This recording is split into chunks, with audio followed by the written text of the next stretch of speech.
Hi,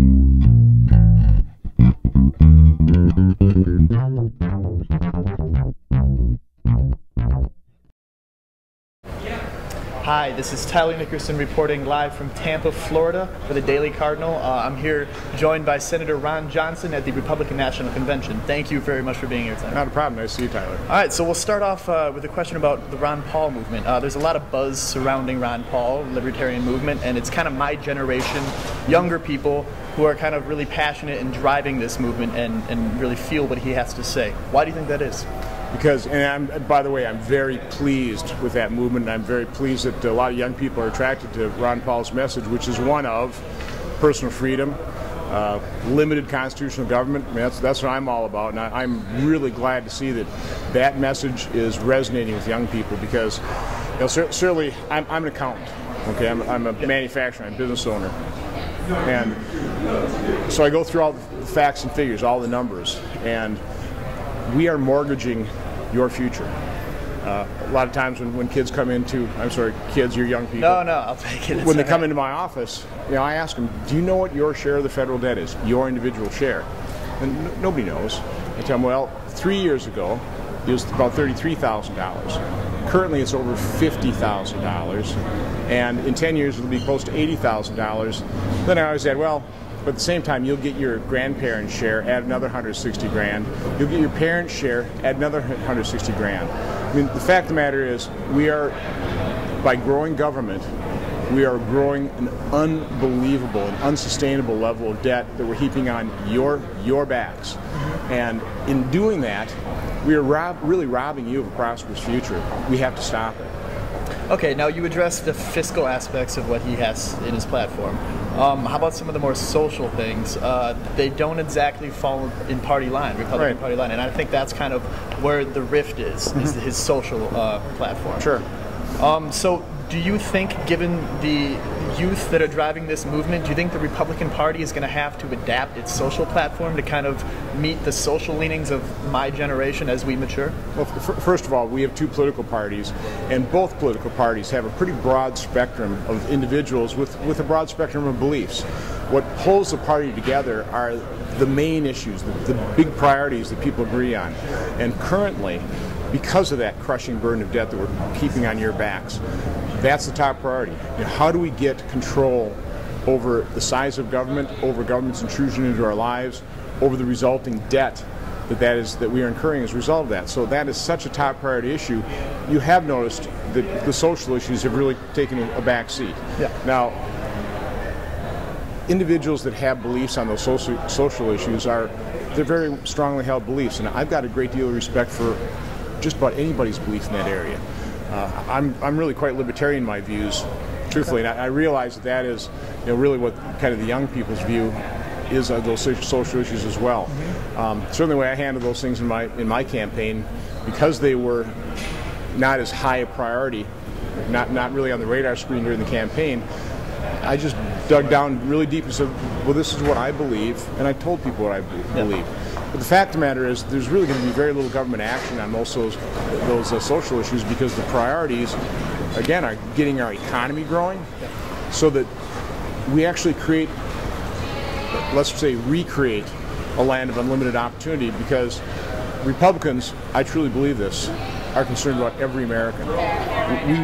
We understand this is a land of opportunity, that the way we build that opportunity is allow people's aspirations to be realized.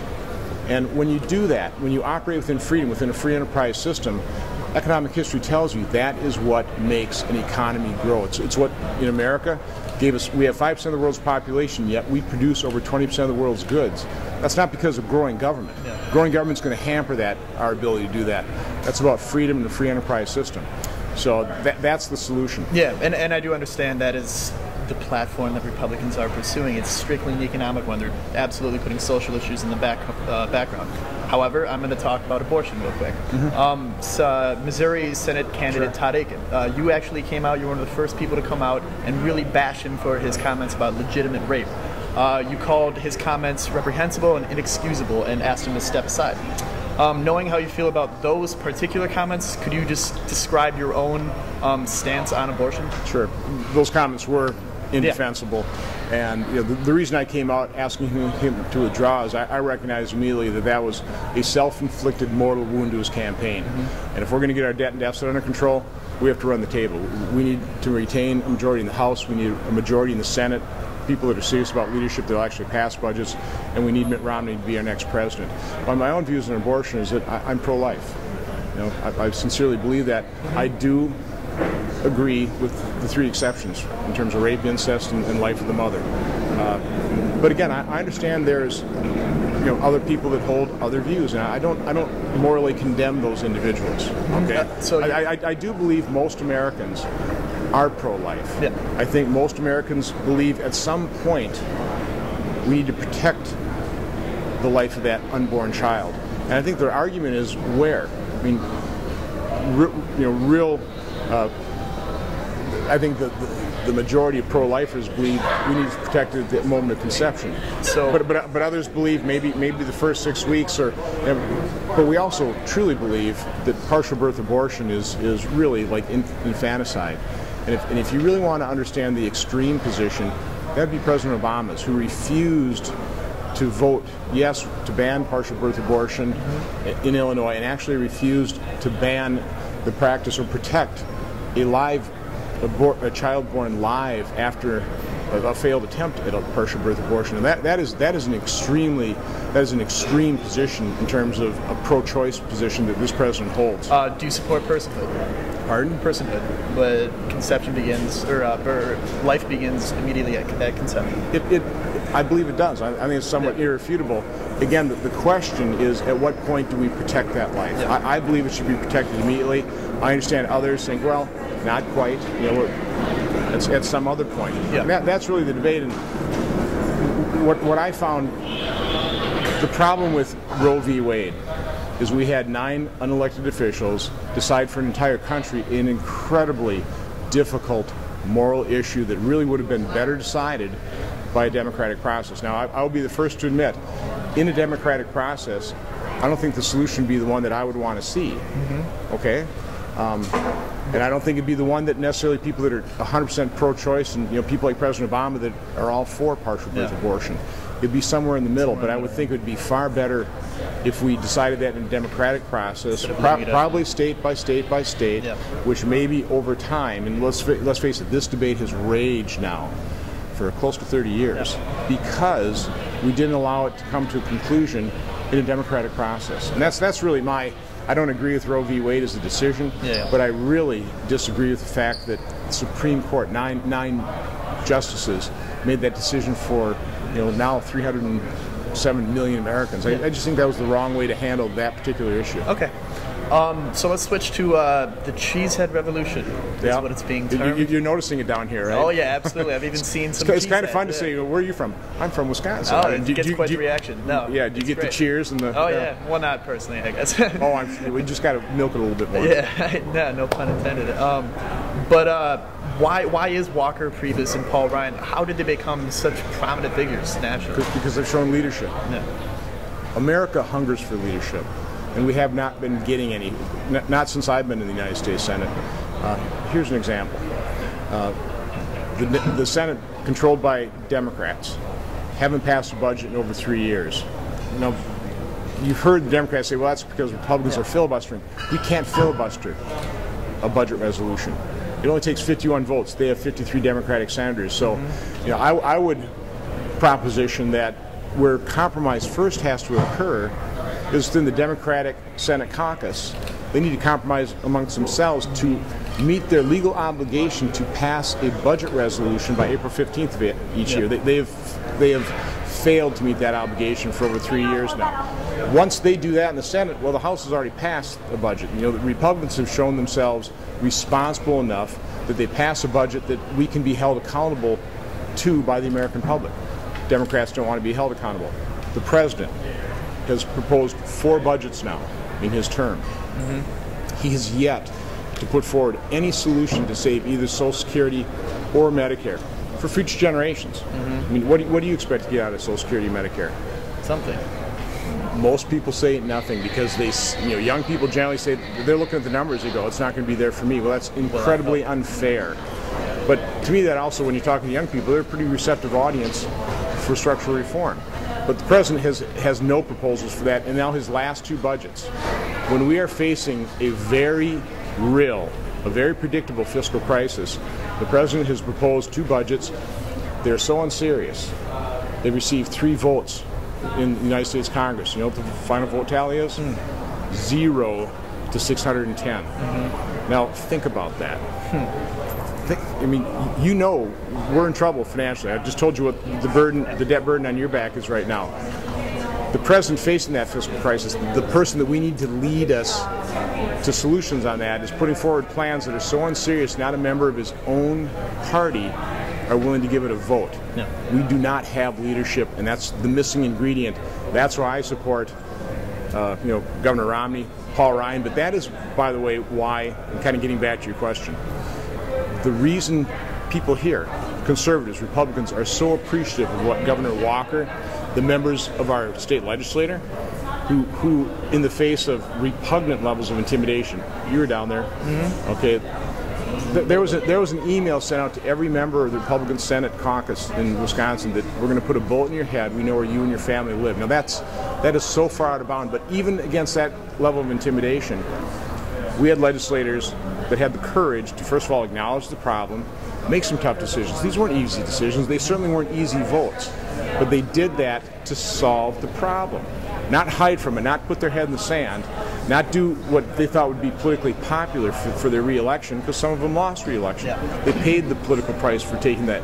But it was that courage of showing real leadership that's being rewarded. Of course, Paul Ryan put forward the Roadmap for America in May of 2008. He didn't have to do that. I think he originally had 6 co-sponsors. Not particularly popular. It's kind of politically risky. Yeah. But it showed leadership, and that's certainly what Reince Priebus has done too, taking over the RNC and really turning it around. It was politically risky. Do you think this kind of signals a turning point for Wisconsin? Do you think it is a red state now for the long term? Well, the way I answer that is, I've lived here since 1979, and I view the citizens of Wisconsin really like most upper Midwest individuals. We're fiscal conservatives. And we're just very common sense individuals that have the notion that government ought to live within its means. I mean, on a family basis, we have to balance our budgets. Certainly businesses, they can't run a deficit. They go out of business. They go bankrupt. Actually, in a business, you have to have a surplus, a profit, in order to take that money, reinvest in your business so your business survives. So I just believe that, because we're fiscal conservatives and individuals, citizens of Wisconsin, have certainly taken a look at what President's policies page bill to encourage insurance companies to do that. So you're saying the free market system easily takes care of that. By the way, it's not free. Everybody's insurance cost goes up a little bit because that's an added benefit. But to me, that's a reasonable benefit. Okay.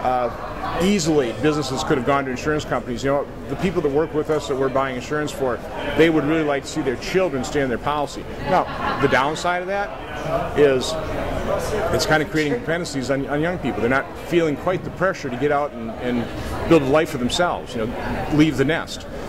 But here's a real problem with the lack of presidential leadership. There's a study by Northeastern University showing that recent college graduates, I think the age is 21 or under, 22 and under, that have just recently got their BA degree, over 50% are either unemployed or underemployed. And student loans, the total of that now is $1 trillion. We've encouraged our young people to get into debt.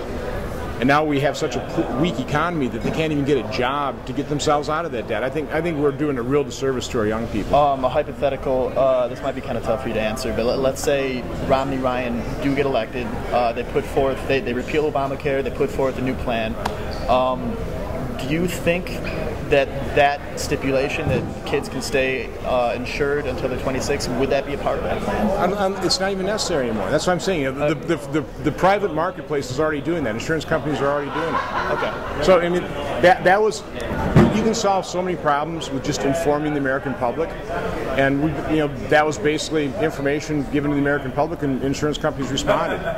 Okay. So I just think that's already been a given. Yeah. Okay. Already kind of cooked in the book, so to say. Yeah. Do you support the extension of the discounted 3.4% student loan interest rates? No. Loans? No. Why are we encouraging our young people to get into debt? First of all, why is the federal government even making money off the loans? Why is the federal government even involved in the student loan program? I have multiple problems with that. Again, for all you young people who agree with Ron Paul in terms of a limited constitutional government, the federal government shouldn't even be involved in granting student loans. You know, one of the reasons we have education increasing at a rate 4 times the rate of inflation is because of federal government involvement, because of federal government funding, and so that just it's almost a death spiral. You keep throwing money at the problem, and tuition rates just continue to increase, which requires more funding from the federal government, which requires more taking from the American people. It's just not the way to go. So you say just abolish the entire. What I would encourage is basically what I did in my life. I worked full time going to college. I worked full time. I left college with $7,000 in the bank, not $50,000 loan. Again, that is something that I guess my generation has encouraged young people to do. I utterly disagree with it. I think it's a highly irresponsible thing to be encouraging young people to incur a huge debt burden to get a college education. There's other ways of doing it. Okay. Is there any circumstance in which you would support an increase in taxes, and it doesn't matter which tax bracket that would be, to help balance the budget and address the deficit problem? Any circumstance? Let's talk about what that would do in terms of harming economic growth. Okay. Name a tax increase that helps our economy grow. Name a tax increase that helps create a job. They don't exist. I would like to be in a position of actually decreasing taxes to encourage business investment, encourage economic growth. We're not in that position. Nobody on the Republican side currently is really arguing for lowering taxes on anybody. We are talking about lowering rates, broadening the base, getting rid of tax loopholes to basically pay for those lower tax rates to create an incentive for economic growth. So there's really large consensus on the Republican side for a pro-growth tax reform of our incredibly complex tax laws. It's absurd. It costs $200 to $300 billion just to comply with their tax code. If we had dramatic tax reform, you could recapture that $200 to $300 billion. That could be added revenue to the federal government. That'd make more sense to me. Okay. Finally, what is the greatest moral issue our nation faces today? Well, it really is the fact that we are burdening our children and grandchildren, future generations, with debt. We are spending money for current consumption. We're spending money on us that you're going to have to pay for. Do you think that's moral?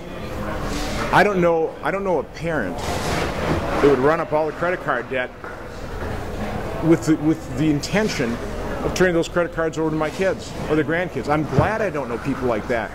Why are we doing that on a collective basis? It's the exact same thing, and in doing so, we are robbing you of a prosperous future. You know, the other thing we're doing, in order to finance all this deficit spending, the Federal Reserve is holding interest rates artificially low. So if you've got a job, I hope you're saving money for your retirement. But what kind of return are you making on that retirement savings? 1.5%? I mean, interest rates are so low, some people are investing in treasuries that have a negative interest rate. We are robbing our young people, not only of a prosperous future, but if you're investing money for your retirement right now, we're robbing you of the benefit of compound interest to have that nest egg grow so you actually have money for your retirement. Okay. This is, what is happening economically in this country is so incredibly damaging to young people. It's immoral. It is immoral what we're doing here. It's got to stop. All right, great. Thank you, Senator Ron Johnson, for joining us today. We appreciate it. Enjoy the rest of the convention. Appreciate the opportunity. You enjoy it too. Thank you.